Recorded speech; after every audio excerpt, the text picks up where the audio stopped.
Attack സംബന്ധമായ പ്രശ്നങ്ങൾ കണ്ടുപിടിക്കുവാനുള്ള നൂതന മിഷണറി സഹായവും ഇവിടെ ലഭ്യമാണ്. പൂക്കോട്ടുംപാടത്ത് 24/7 പ്രവർത്തിക്കുന്ന ഏക speciality hospital Mitra hospital, Nilambur road, Pookkottumpadam. നന്മ നിലമ്പൂർ മേഖലാ കമ്മിറ്റി പ്രതിഷേധ കലാസായാഹ്നം സംഘടിപ്പിച്ചു. വിവിധ ആവശ്യങ്ങൾ ഉന്നയിച്ച് മലയാള കലാകാരന്മാരുടെ ദേശീയ സംഘടനയായ നന്മ നടത്തുന്ന സെക്രട്ടേറിയറ്റ് മാർച്ചിന്റെയും ധർണയുടെയും പ്രചരണ ഭാഗമായിരുന്നു പരിപാടി.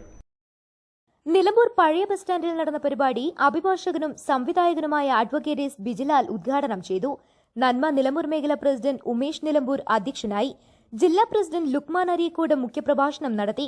ജില്ലാ സെക്രട്ടറി സജിത് വി പൂക്കോട്ടുംപാടം, മേഖലാ സെക്രട്ടറി ജയരാജ് തണൽ, ജില്ലാ കമ്മിറ്റി അംഗങ്ങളായ അനിൽ രാമൻ, അഭിലാഷ് പാലേമാട്, സി കുഞ്ഞു വണ്ടൂർ, നിലമ്പൂർ യൂണിറ്റ് സെക്രട്ടറി സജീവ് മുതുകാട്, ഗായകൻ നിലമ്പൂർ സുരേഷ്, അസീസ് നിലമ്പൂർ, KRC നിലമ്പൂർ, TK സതീശൻ, അനീഷ് കവളമുക്കട്ട, ബിൻസി വിജയം, സന്തോഷ് ഹംസധ്വനി, രാജേഷ് പുതിയക്കോട് എന്നിവർ പ്രസംഗിച്ചു. വിവിധ കലാപ്രകടനങ്ങളും അരങ്ങേറി.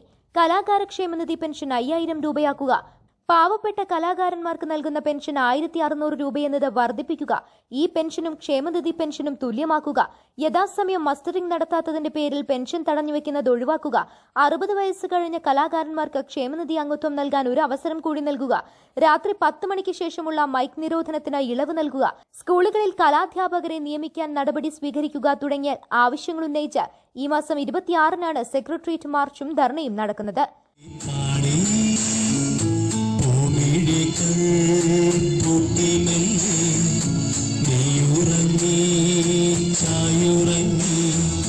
സ്വപ്നങ്ങൾ പോവിടും പോലെ മിന്നിൽ വെൺതാരങ്ങൾ, മണ്ണിൽ മന്ദാരങ്ങൾ, പൂത്തു വെൺതാരങ്ങൾ, പൂത്തു മന്ദാരങ്ങൾ, രാരി രാരിരം രാരു പാടി രാക്കിളി പാടി. News bureau, Nilambur.